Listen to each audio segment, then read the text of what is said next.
Babysitter's Little Sister, number 1. Karen's Witch. Karen's Witch. Chapter 1. Karen's Two Families.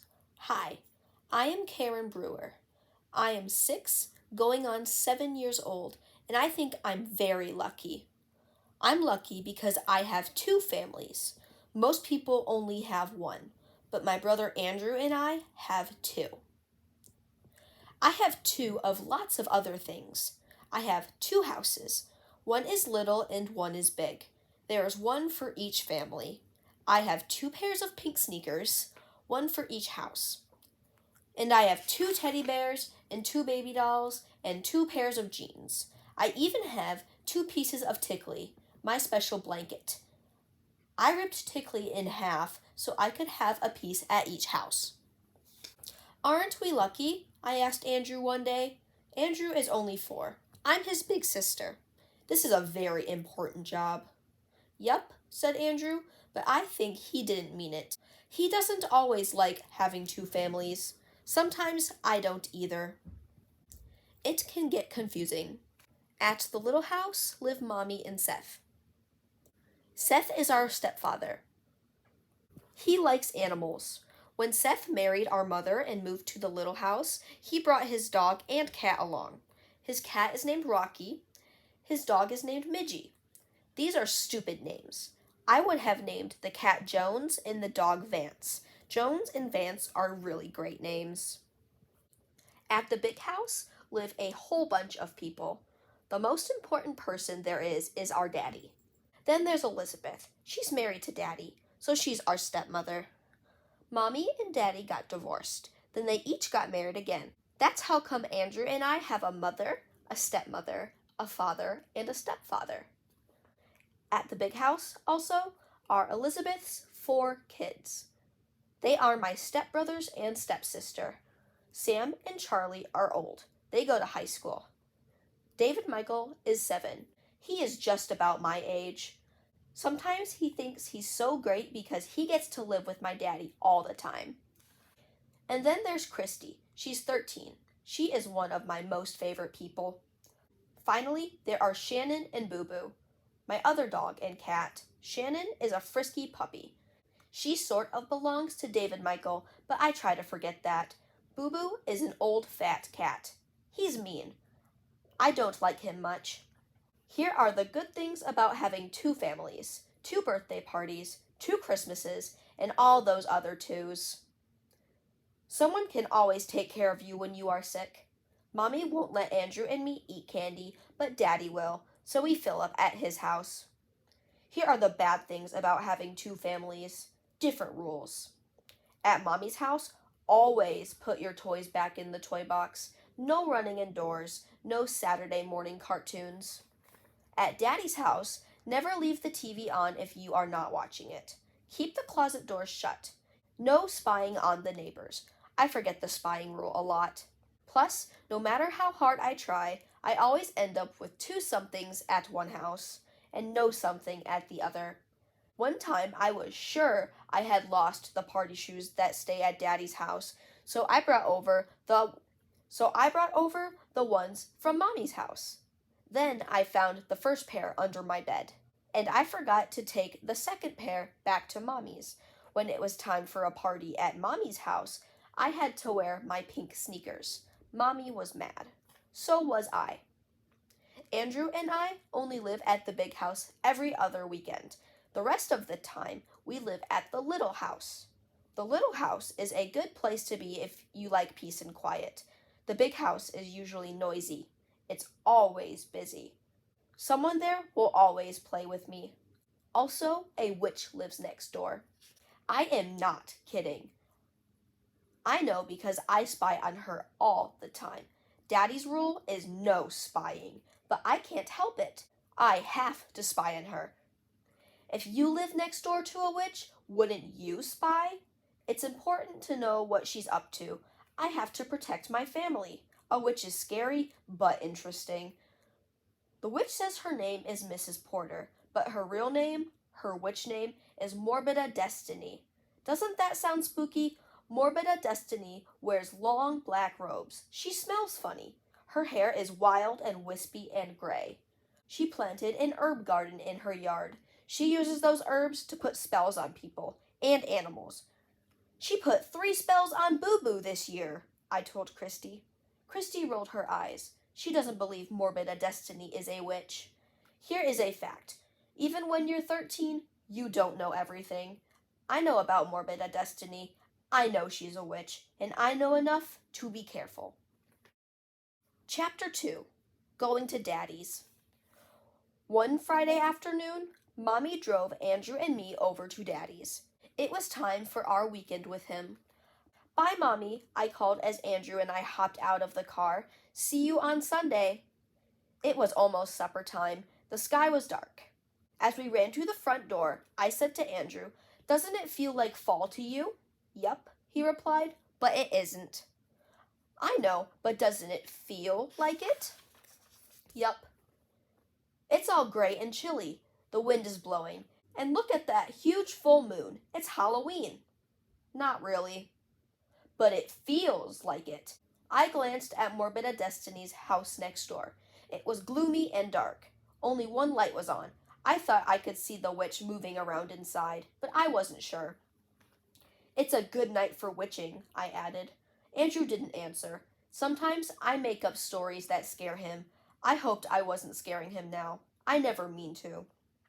I threw open the door of Daddy's house. "Hello, everybody," I shouted. "We're here."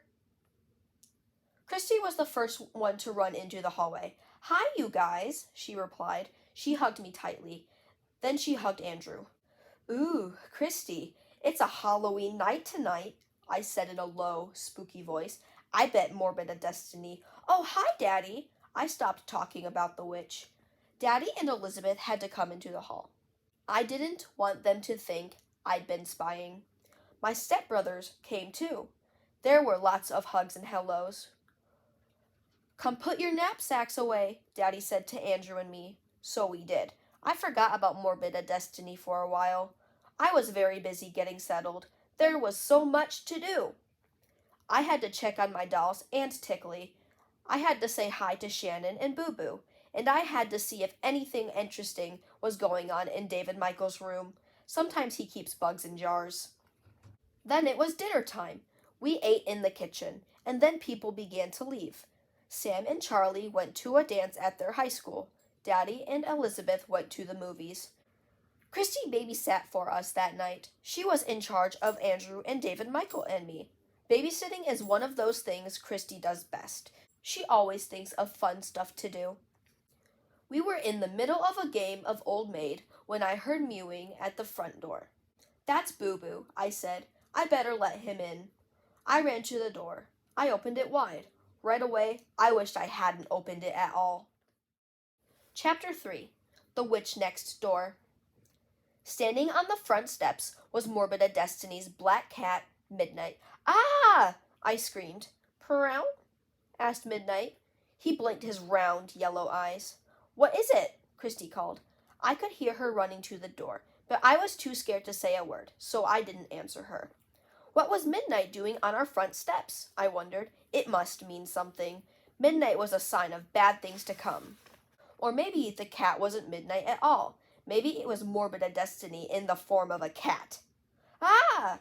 I shrieked again, just as Christy ran to my side. Christy looked out the door. She looked right at Midnight.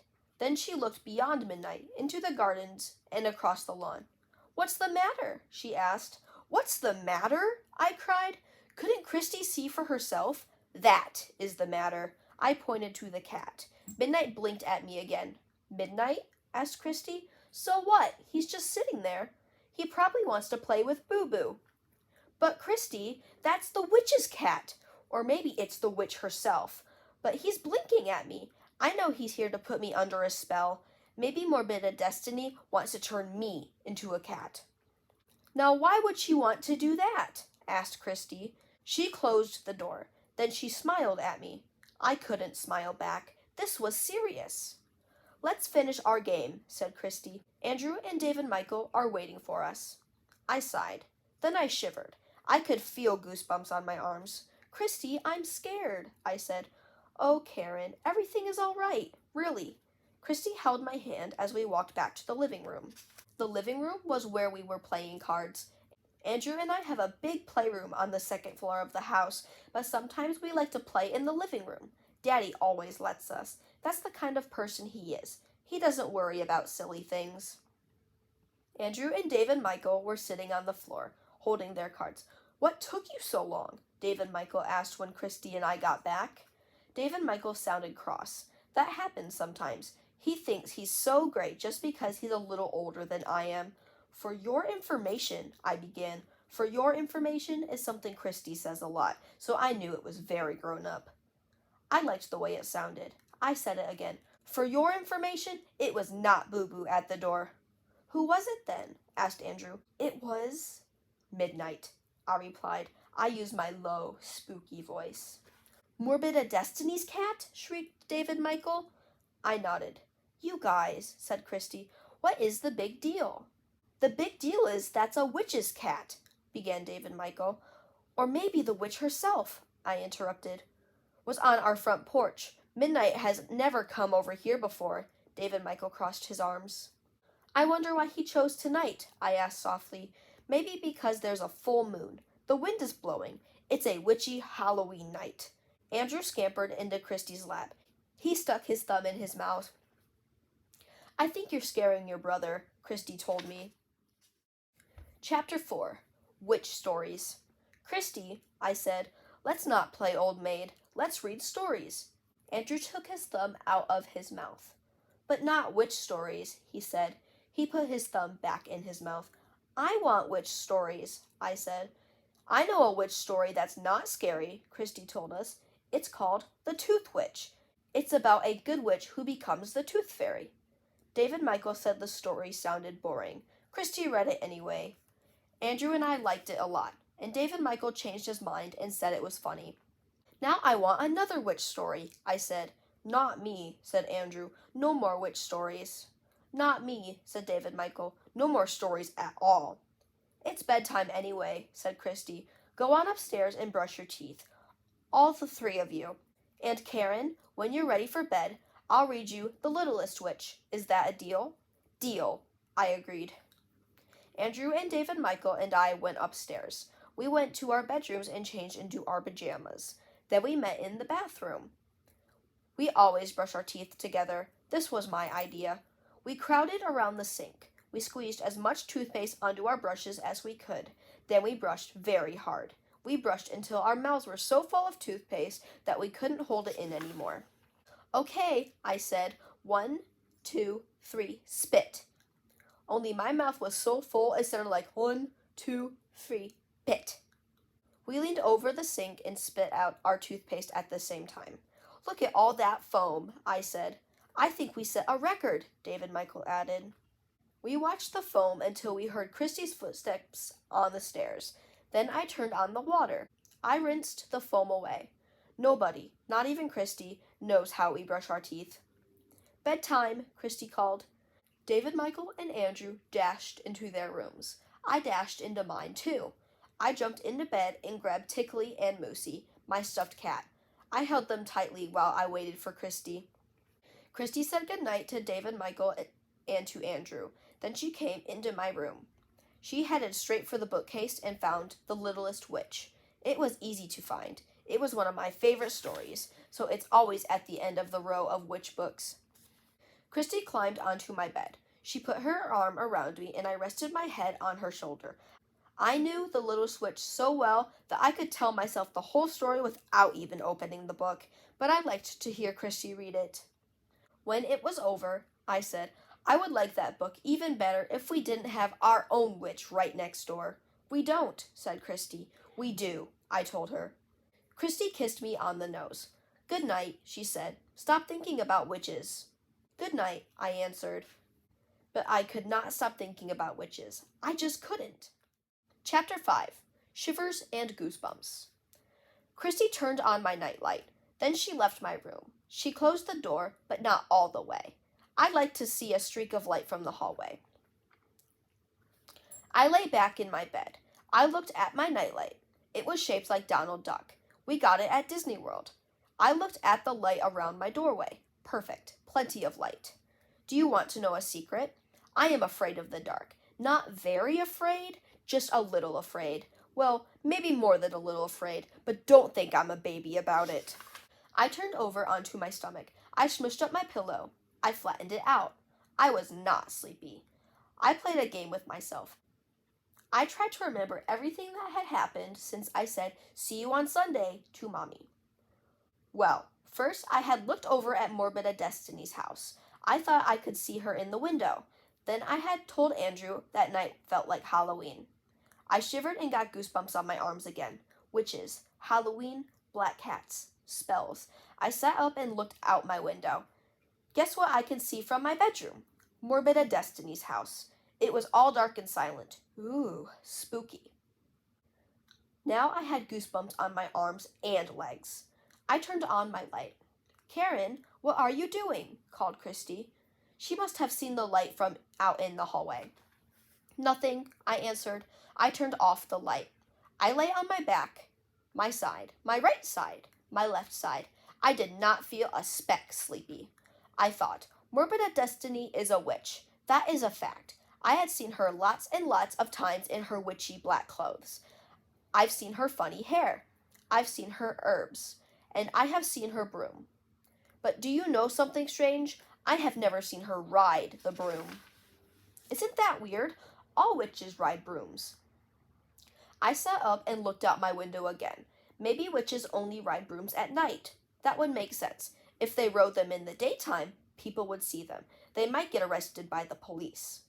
I decided to watch Morbida Destiny's house until I saw her get on her broomstick and ride into the night. Then I would call Christy. When Christy saw Mrs. Porter riding a broom, she would finally believe that she wasn't just Mrs. Porter. She was a true witch. I rested my arms on my windowsill and watched and watched. I saw the branches of the trees moving. I saw a car drive down the street, but Morbida Destiny's house was quiet. I sat up for so long that I began to feel sleepy. My head started to nod. Chapter 6. The Witch at Night. Suddenly, I sat up straight. Something was going on next door. The highest window of the house was opening slowly. The window was on a side of the house facing me. I had a good view. Slowly, up it went. And then a wooden stick poked through the window. No, it wasn't a stick. It was a broom handle. It poked farther and farther out. The next thing I saw was Morbida Destiny. She was riding on her broom. Midnight was sitting in front of her. He looked right over at me and blinked his yellow eyes. "Heh," cackled Morbida Destiny. Then she whizzed off into the dark night. I screamed, loudly. A few moments later, I heard footsteps on the stairs. Karen, what's wrong?" cried Christy. She dashed into my room and turned the light on. "Are you sick?" she asked. "Did you hurt yourself?" I could hardly talk. "Turn off the light," was the first thing I said. Christy turned off the light. "Now come look at my window," I told her. "Hurry!" Christy plopped onto my bed. She leaned over and peered out the window. I sat next to her and peered out too. "I don't see anything," said Christy. "Me neither." I felt terrible. "Then why did you scream?" Because Mrs. Porter really is Morbida Destiny, the witch. I saw her in midnight fly out that window on a broomstick." I pointed to the window. It wasn't even open anymore. Now I felt worse. "Oh, Karen," said Christy, "you must have been dreaming." "I wasn't. I hadn't gone to sleep yet." "Are you sure? You went to bed an awfully long time ago." "I did," I said. I remembered that I had felt sleepy, but I had not gone to sleep. I knew I hadn't. I didn't think Christy would believe me, though. "Karen, how would you like to sleep in my room tonight?" Christy asked. "Would you feel better if you were with me?" "Can I bring Donald Duck and Moosey and Tickly?" I asked. "Sure," said Christy. "We'll leave the door open, and I'm going to pull the shades down so we can't see outside." "I'd like that," I said. The goosebumps were gone. I followed Christy down the hall to her bedroom. Pad, pad, pad, pad. I like to walk in bare feet. Christy put her nightgown on, and I plugged Donald Duck in. Then we both climbed into her big bed. I hugged Moosey and Tickly. "Are you sleepy yet?" asked Christy. "No, I'm too scared." "Still?" "A little." Moosey and I snuggled closer to Christy. I'm glad we can't see outside, I said. I shivered. Karen, I've never seen you so scared. Calm down. I can't. Miss Porter is a witch, I said. I felt like crying. Open your door wider, please. Christy got up and opened her door wider. I didn't feel safe until she was back in bed. I'll tell you a story, said Christy. Once upon a time. I must have been sleepy after all. I don't remember anything that happened in that story after Once Upon a Time. Chapter 7. Spying. When I woke up the next morning, I was surprised to find myself in Christy's big bed. Christy was next to me. She was asleep on her back. Moosey was on her chest. I wondered how he got there. As Christy breathed in and out, Moosey rode up and down. Then I looked around the room. Christy's door was open. Her shades were pulled down. Donald Duck was plugged in by the bed. Suddenly, I remembered what had happened the night before. I remembered not being able to fall asleep, and I remembered Morbid Destiny riding away on her broomstick. I leapt out of bed. I ran down the hallway to my room and looked out the window. The sun was shining. Thank goodness. In all that brightness, it was hard to be scared. I checked Morbid Destiny's house. It was quiet. The upstairs window was still closed. There was no sign of Midnight or her broom or anything witchy. I changed into my jeans and a sweatshirt and went downstairs. Good morning, I called to anyone who might be up. Good morning, answered Elizabeth. Her voice came from the kitchen. David, Michael, and Andrew were eating breakfast with Elizabeth. Boo Boo and Shannon were having their breakfast too. Where's Daddy? I asked. He's working in the garden, Elizabeth told me. She kissed me good morning as I sat down at the table. He's out front. What would you like for breakfast? Do we have any Crunch-O cereal? I asked. I think so, said Elizabeth. Goody, I thought. I could tell this was going to be a special day. Something interesting was going to happen. As soon as I'd eaten breakfast, I went outside to check on Morbid Destiny's house. I wasn't spying, exactly. Just looking around a little. But Daddy might have thought I was spying, so I made sure to stay in back, since he was in front. First, I stood behind a rose bush and looked at the side of Morbid Destiny's house. Nothing. Then I moved to the very edge of our yard and stood behind our tool shed. I looked at the back of Morbid Destiny's house. Nothing. I ran all the way inside, up to my room, and looked out my window again. Still nothing. Not a sign of life next door. Karen, said Christy's voice. I whirled around. What are you doing? She asked. Looking at Morbid Destiny's house. You know what? I don't think she's at home, I told Christy. So? I don't think she ever came back after she flew off last night, and you know what that means, don't you? What? Christy said with a sigh. Christy sounded the way most big people sound when I talk about my witch who lives next door. It means she's at a witch meeting, I told her. Something is going to happen, soon. Christy shook her head. Karen, Karen, Karen, she said. Christy, Christy, Christy, I replied. We both laughed, but I was feeling nervous and a little scared. Chapter 8. Playing Witch. Luckily, the doorbell rang then. I ran to answer it, but before I opened the door, I paused. What if it was Morbid Destiny, back from her meeting? Who is it? I called. It's Hanny. Oh, Hanny. Goody. I threw open the door. Hannah Papadakis is my best friend when I am at Daddy's house. We're in the same class at school. At Mommy's house, my best friend is Nacy Dawes. She's my best friend. She's in our class, too. And she lives next door to Mommy and Seth. So I see her lots more than I see Hanny. But I was glad Hanny had come over, of course. I had told her all about Morbid Destiny and her broomstick and the witch meeting. Oh, said Hanny softly. She looked scared. Hey, I exclaimed. Let's pretend we're witches. Wouldn't that be fun? Okay, said Hanny. Hanny almost always does what I say. We went to the playroom and opened the dress-up box. We put on tall black hats. Then we each found a broom. I made sure Daddy was still in the front yard. Then Hanny and I went into the backyard. We need Boo Boo, I said. We have to make him sit on one of the brooms. There he is, said Hanny. Boo Boo was napping under a bush. Wake up, I ordered Boo Boo. I placed my broom in front of him. Get on the broomstick. Boo Boo opened one eye. Then he closed it again. He was very sleepy. Oh, never mind, I said. Come on, Hanny. You be Witchy Witch, and I'll be Samantha Twitchit. Now let's make up witch rhymes. Witch rhymes? Yes, listen to this one, I said. Witch, witch, you give me a twitch.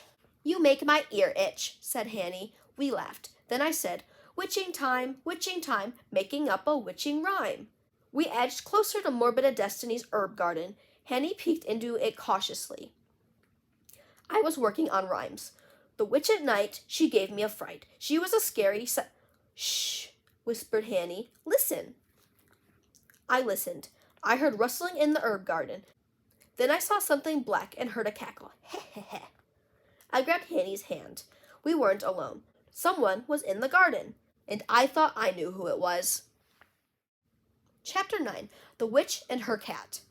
It's Morbida Destiny, I whispered loudly to Hanny. Oh no!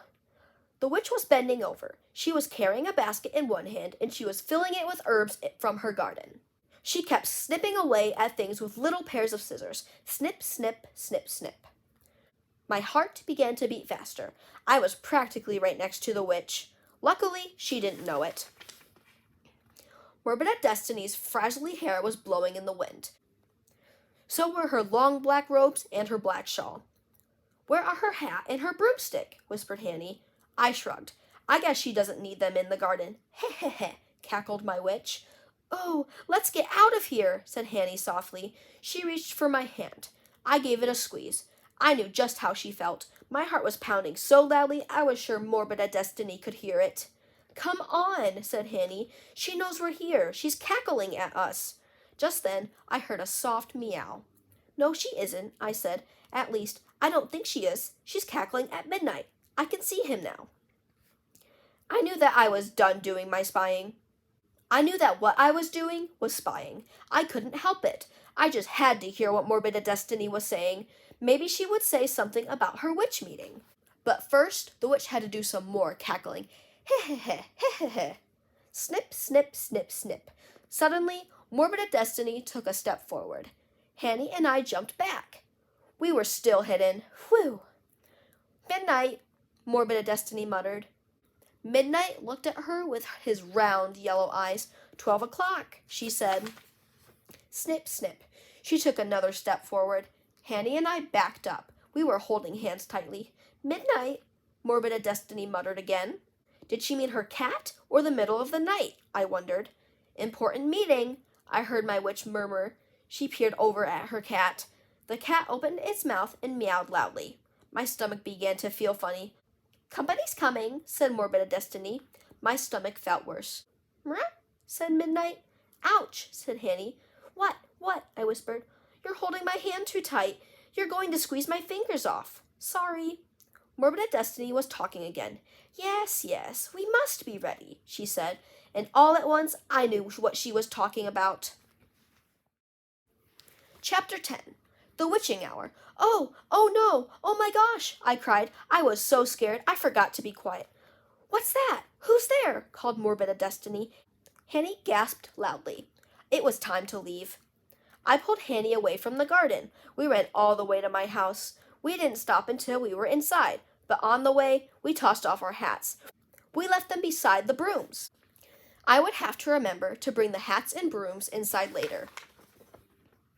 Hanny, this is terrible, I exclaimed as we ran through the back door. I know, she almost caught us. Not that, that's not the terrible part. Hanny and I sat down in the kitchen. Shannon was there, so I pulled her into my lap. I needed to hug something. The terrible, scary part, I said to Hanny, is a witch meeting. I don't know where Morbida Destiny went last night. That doesn't matter now, but you heard her. When she was in the garden, she said, Midnight, important meeting, company's coming. We must be ready. Morbida Destiny is going to have a meeting of witches at her house at midnight tonight. No, said Hanny. You're wrong, Karen. Morbida Destiny was talking to Midnight, the cat. Not about midnight, the time. Was not, I replied. She meant midnight tonight. I'm sure of it. Oh, Karen, exclaimed Hanny. This is terrible. I know. That's what I said. Shannon pushed her wet nose into my chin. She gave me a doggy kiss. Thanks, Shannon, I said. I felt better, but not much. Shannon began to whine, so I put her on the floor. Daddy and Elizabeth came into the kitchen. Hi, girls, said Daddy. What have you been up to? I looked at Hanny. I opened my eyes wide. Spying. Hanny started to say. Nothing, I said loudly. What have you been up to? Gardening, said Daddy. I think I'll put a new flower bed in the front yard. Daddy just loves to garden. It's his hobby. It's my grandma's hobby, too. Maybe I'll put an herb garden in somewhere, too. I should talk to Mrs. Porter about that. No! I shrieked. I didn't mean to shriek so loudly, but I did. Daddy and Hanny jumped. Shannon skittered out of the kitchen, and Elizabeth dropped a glass. It broke. Oops, I said. Sometimes I can be a pain in the neck. I'm sorry, I said to Elizabeth. Karen, for heaven's sake, she said crossly. Was it necessary to scream like that? Sorry, I said again. Don't come near the broken glass. You step away too, Hanny. Let me clean it up. Karen, why did you scream? Don't you want your father to talk to Mrs. Porter? She's perfectly nice. Your grandma is a good friend of hers. I didn't want to think about Grandma being friends with a witch. Oh, I don't, like herbs, I lied. Please don't grow them, Daddy. They're gross. Daddy laughed. Come on, Hanny, I said. Let's go to my room. Hanny and I stood up. Watch the glass, said Elizabeth. Hanny and I tiptoed out of the kitchen. Then we ran to my room. That was close, I said. I didn't want Daddy to know we've been spying. But oh, Hanny, just think. Tonight at midnight, a whole flock of witches is going to be right next door to me. Chapter 11. Witches and Warlocks. Pit. It was bedtime again. Andrew and David Michael and I were leaning over the bathroom sink. We were looking at our toothpaste foam. Pretty good, I said. But not a record, David Michael decided. No, Andrew said thoughtfully, not a record. We heard footsteps on the stairs. Rinse, I ordered. We rinsed out the sink. Bedtime, Daddy called.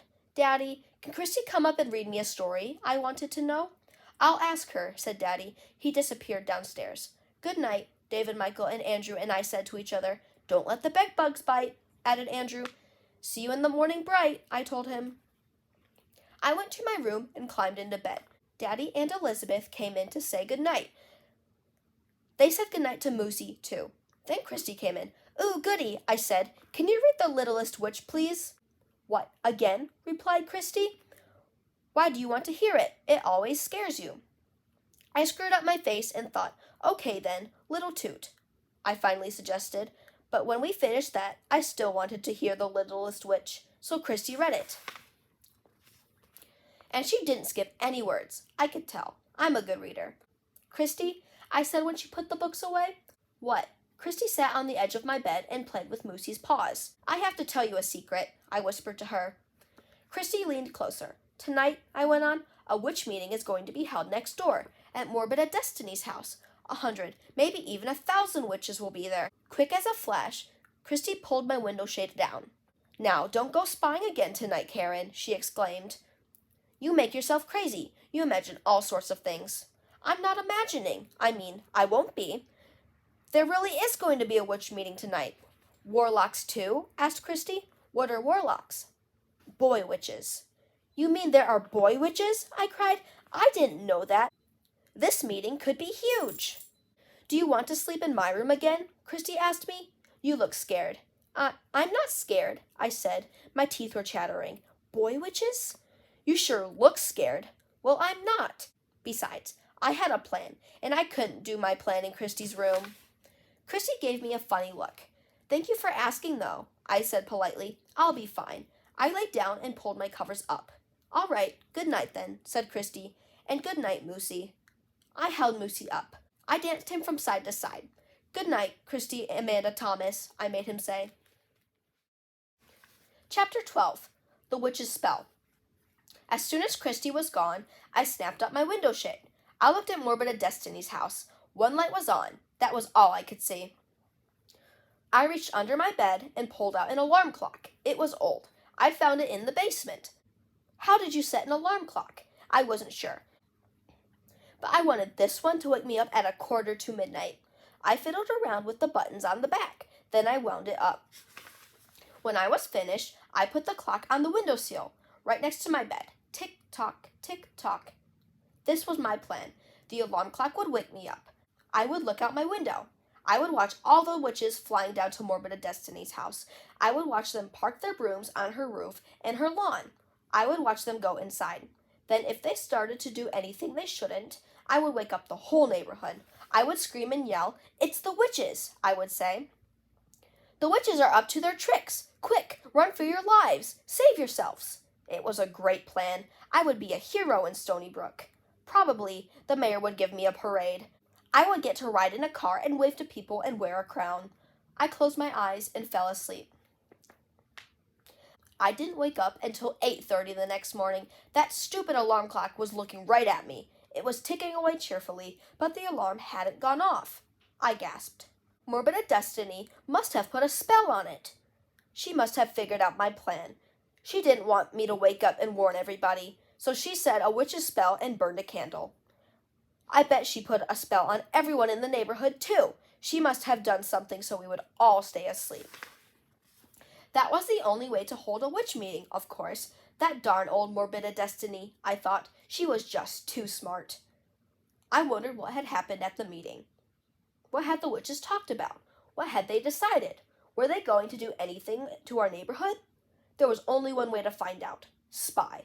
Spy without getting caught, of course. And today was my last chance to spy for 2 whole weeks. This afternoon, Mommy would pick Andrew and me up. We would go back to the little house. I leapt out of bed. I took off my pajamas and put on my clothes. I was going to have a busy day. Chapter 13. Caught.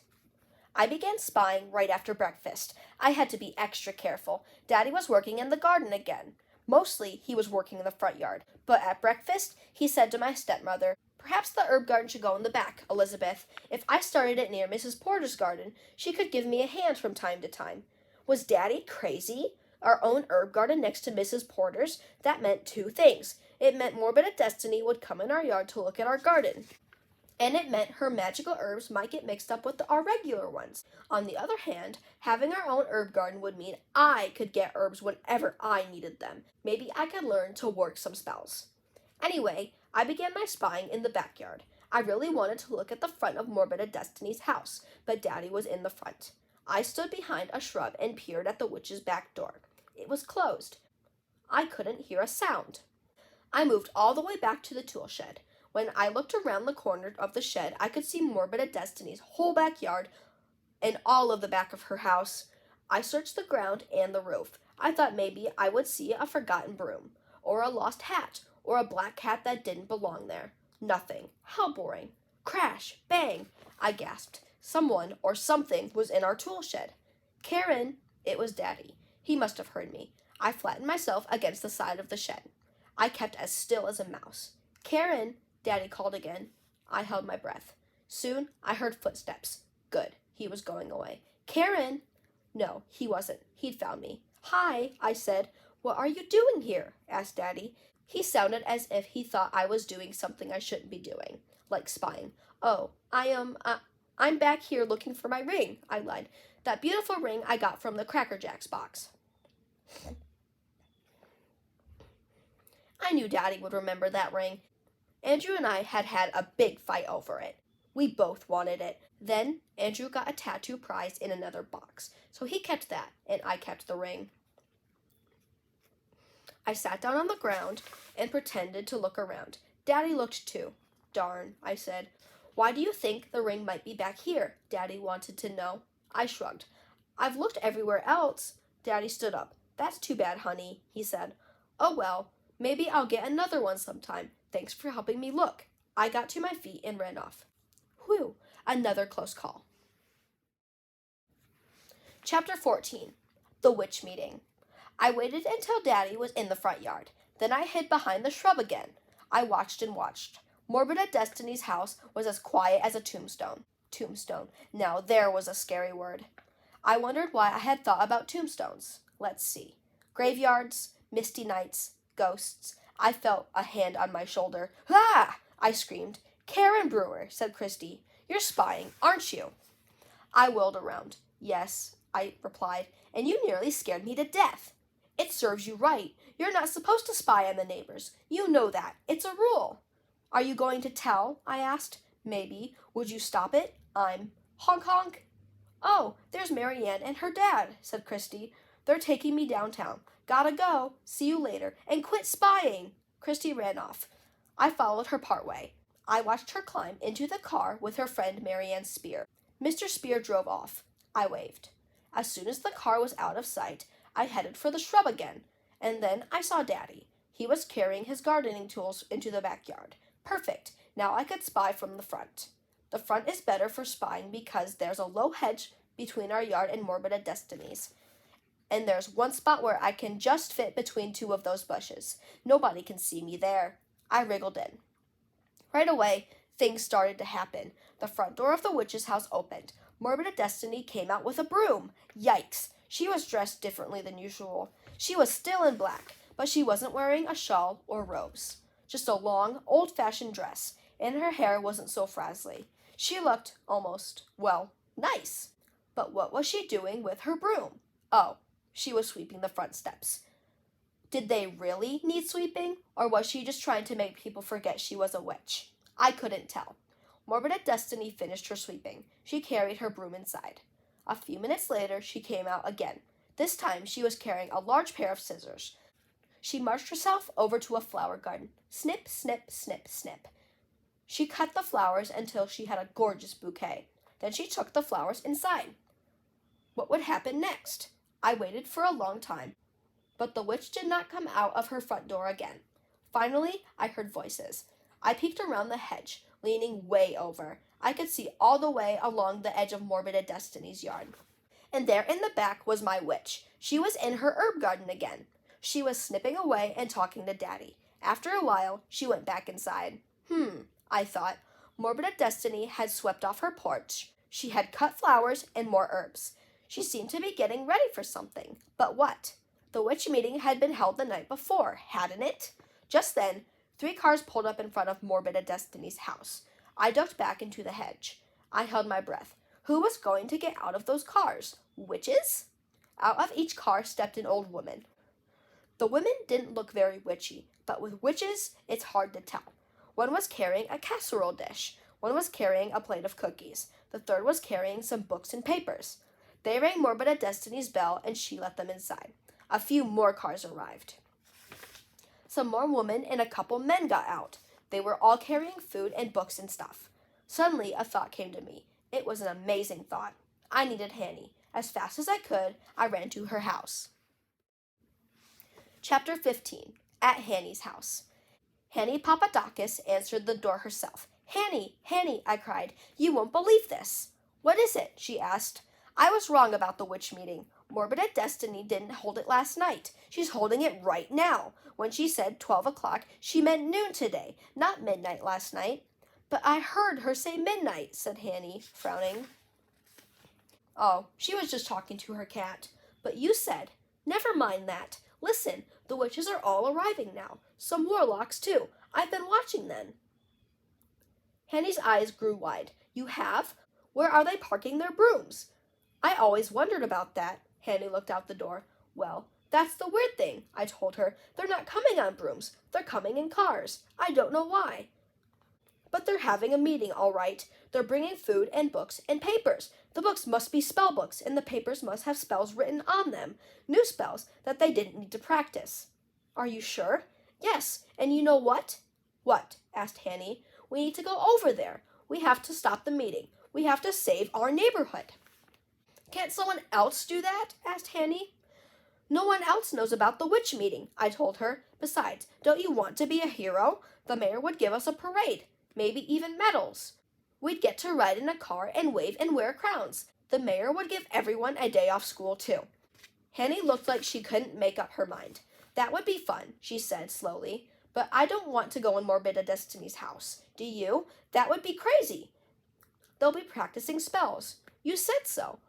They'd probably put a spell on us. Then we'll protect ourselves, I replied. I thought quickly. Before we go into the witch's house, we'll go into her garden. We'll cut some herbs. We'll take them with us. I don't know. And we'll make up our very own spell, a spell against witches. Oh, Karen. What? This just doesn't sound like a good idea. That's all. It sounds dangerous. Hanny, don't you always do everything I say? Yes, replied Hanny. And isn't it always okay? No. Remember the time you said the Delaney's have so many jack-in-the-pulpits in their yard, they never miss just one, so we dug one up and Miss Delaney caught us? We were really in trouble. She liked those jack-in-the-pulpits. Well, I began, and the time you said, let's spray Noodle with perfume. It'll take his dog smell away. Remember that? We used Mommy's good perfume. That was bad enough, but Noodle smelled awful. Noodle smelled awful, even after 2 baths. Aw, Hanny, I was just... Besides, what do you know about witch spells and herbs? Hanny asked me. Plenty, I told her. Don't I live right next door to a witch? Don't I? Yes. Believe me, I know enough. Now, are you going to help me? Are you going to save our neighborhood and be a hero? I guess. Great, I grabbed Hanny by the arm. I don't want her to change her mind. Let's go. Wait, let me tell Mommy and Daddy. Don't you tell them anything, I exclaimed. Chapter 16. Karen's Spell. I put Hanny out the door, across the street, and into my backyard. I did not see Daddy. Perfect. Hanny and I stood at the edge of Morbid Destiny's herb garden. We just need to take a few leaves, I said. Which ones? Hanny whispered. Spells always say things like a speck of cinnamon and a pinch of, garlic. How do we know what we need? And how do we know which is which? I frowned. Stop asking so many questions. Any old leaves will do. But what about the magic? Aren't these magic herbs? Of course, that's why they'll protect us. Now go get some stuff. Me, you go. In the end, we each snatched a handful of green leaves. Together, we ran behind the tool shed. Put them on the ground, I said. We have to be careful with them. We'll leave them there while we make up a spell. Henny sniffed at her leaves. They smell funny, she said. Never mind, put them down for a while. We left the leaves in a pile. Now for the spell, I said. I have a bat and a tail of something. Protect us from the witch's powers. Henny made a face. If we say that, don't we have to have the eye of bat and the tail of something? Oh yeah, I replied. I guess so. How about this, said Hanny. Witches, go away. Come again some other day. No, I howled. We don't want all these witches to come back. Oh yeah, I thought and thought. All right, I said at last. I think I've got one. Here are the witches, so give them a whack, so they can't hurt us, and they'll never come back. We'll give them a whack? Replied Hanny. She looked afraid. I just mean with our spell. We won't really hit them. Now come on, we have to learn the spell, fast. Both of us. If there's any trouble at Morbid Destinies, this is what we'll do. We'll put the herbs in our pockets. I picked up the leaves we'd taken from the garden. I gave half to Hanny and put the rest in my pocket. If there's trouble, I went on, you touch the herbs with one hand. With your other hand, you hold on tight. Then we say our spell together, okay? How does the spell go again? Asked Hanny. I said the spell 3 more times. Then Hanny said it 3 times. Now, are you ready? I asked. Yes. Ready for what? What are we going to do? We're going to walk over to Morbid Destiny's house. We'll ring her bell. When she answers the door, we'll march right into the meeting. We will? Yes. And we'll say, okay, all you witches and warlocks, we know what you're up to. You better leave our neighborhood alone. See, Hanny? As soon as they know that we know what they're doing, they'll have to stop. It's simple. Let's get going. Oh, Karen, cried Hanny as I led her into the witch's yard. I don't like this. I don't like it at all. Chapter 17. Inside the witch's house. Hanny and I tiptoed up to Morbid Destiny's front porch. Please don't, said Hanny in a small voice. Please don't ring the bell. I have to tell you something. I was pretty scared myself. I put my finger on the doorbell. Then I pulled it away. Hanny was watching me. Good, she said. Let's go. I turned around. I looked at the street in front of the witch's house. Lots more cars had pulled up while Hanny and I were behind the tool shed. They were parked up and down the street. My knees began to shake. My mouth felt dry. It was hard to speak. But even so, I said, Hanny, look at all those cars. Think of how many witches and warlocks are inside Morbid Destiny's house. Think of what they might be planning. We have to go in. Think of how much trouble we'll be in, said Hanny. We will not be in trouble, I told her. We're going to get a parade and a day off from school. Maybe crowns and medals. I was pretty sure about this, but I wasn't positive. I just needed Hanny to come with me. Hanny sighed. She did not say a word. I touched the doorbell again. This time, I pressed it. Hard. Ding dong. Oh no, moaned Hanny. She started to back away. I grabbed her arm and pulled her toward me. You stay right here, I said. Just then, the door opened. Morbid Destiny was standing in front of us, but I could hardly see her. She was dressed in black and was standing in a shadowy hallway. Heh, she cackled. Well, what have we here? Hi, Miss Porter, I whispered. Can we come in? The witch opened the door wider. She leaned over further. What's that? She asked. I held my head high. "We'd like to come in," I said in a loud, haughty voice, but my insides felt scareder than scared. "Well, well," Morbid at Destiny stammered. "Well, of course." She looked very surprised. She also sounded nervous. That's what happens when you're trying to hide something. Something like a witch meeting. Morbid at Destiny did let us in, though. "Karen," said Hanny as we stepped into the dark hallway, "don't you think we should go home? It's lunchtime. I bet our parents are wondering where we are." "It's too late," I whispered. "This meeting will be over soon. We have to talk to the witches now." Morbid at Destiny was frowning at us. She seemed confused. "What may I do for you?" she asked. At least, I think that's what she said. It sounded a little like, "What may I do to you?" I looked at Hanny. I felt very afraid. I put my hand in my pocket and touched the magic herbs. They would keep me safe. I spoke in my loud, haughty voice again. "We would like to go to the meeting, please," I said. "Ah," said Morbid at Destiny. "Certainly." The witch walked down the hallway. It was dark, like the inside of a witch's house should be. I followed her. Hanny followed me. I kept one hand on the herbs. I put my other hand behind my back so Hanny could hold on to it. I began to hear voices. The further we walked, the louder the voices grew. I could hear talking and laughing. I had to admit that the witches sounded awfully friendly. Chapter 18. Karen's Mistake. At last, Morbid at Destiny reached the hallway to a big room.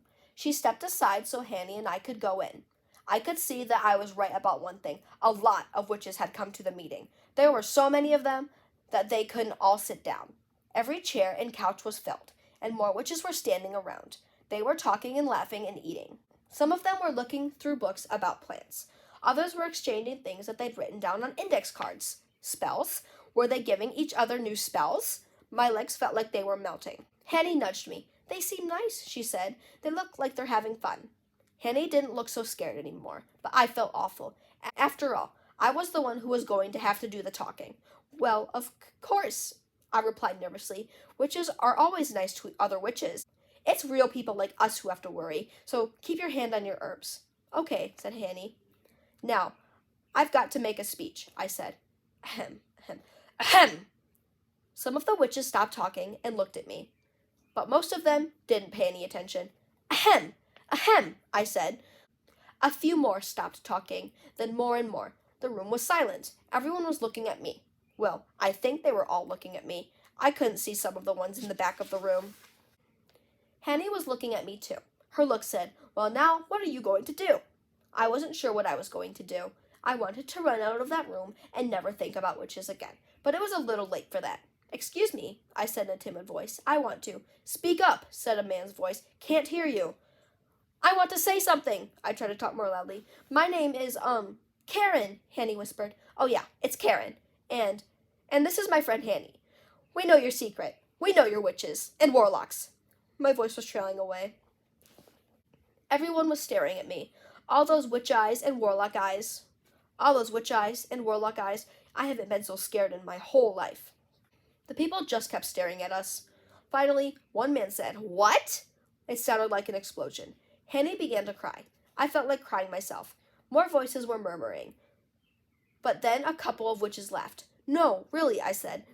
I stood first on one foot, then on the other. We know the truth, and Hanny and I come to, well, if you tried to do anything to our neighborhood, well, I couldn't think of anything to say, and Hanny was just standing there crying. "Well, we might tell our parents, so." I could feel my eyes were filling with tears. More people were laughing. The others were just mad. There was a commotion in the back of the room. I heard a gasp. I heard someone cry out. "Oh no," I exclaimed. "Hanny, they're going to get us! Quick, the spell!" Hanny had one hand in her pocket, touching the herbs. So did I. I grabbed for her other hand. "Now," I said. "Here are the witches," we whispered. "We'll give them a smack," I heard Hanny say. "Not smack. Whack, Hanny. Whack. Start over." We started the rhyme again. "Here are the witches. We'll give them a whack. So they can't hurt us, and they'll never."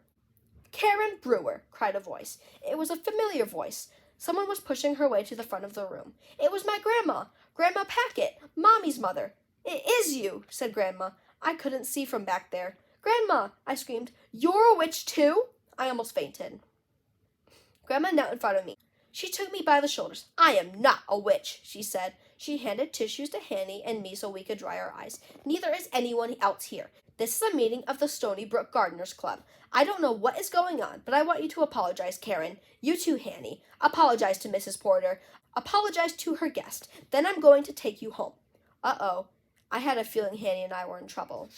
Big trouble. Chapter 19. Witch or no witch? I hate apologizing. At least it went quickly. As soon as Hanny and I had each said, "I'm sorry," Grandma hustled us outdoors. She seemed to be in a hurry. "Now, Hanny, you go straight home, please," said Grandma. "Okay," said Hanny, sniffling. She ran toward her house. "As for you, young lady, just what did you think you were doing?" Grandma said to me.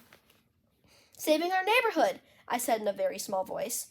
Grandma set her mouth in a line. She was walking fast. I had to run to keep up with her. When we got to our front door, Grandma knocked. Then she opened it. She stuck her head inside. "Hello," she said. Daddy and Elizabeth came running into the front hall. Of course, they were surprised to see Grandma. They were not expecting her. "Mother Packet!" Daddy exclaimed. He and Grandma hugged each other. Then Grandma told him about the gardening meeting. She told them about what Hanny and I had done. Daddy and Elizabeth gasped. Their faces turned red. I didn't know if they were embarrassed or angry. Maybe both. Oh, brother.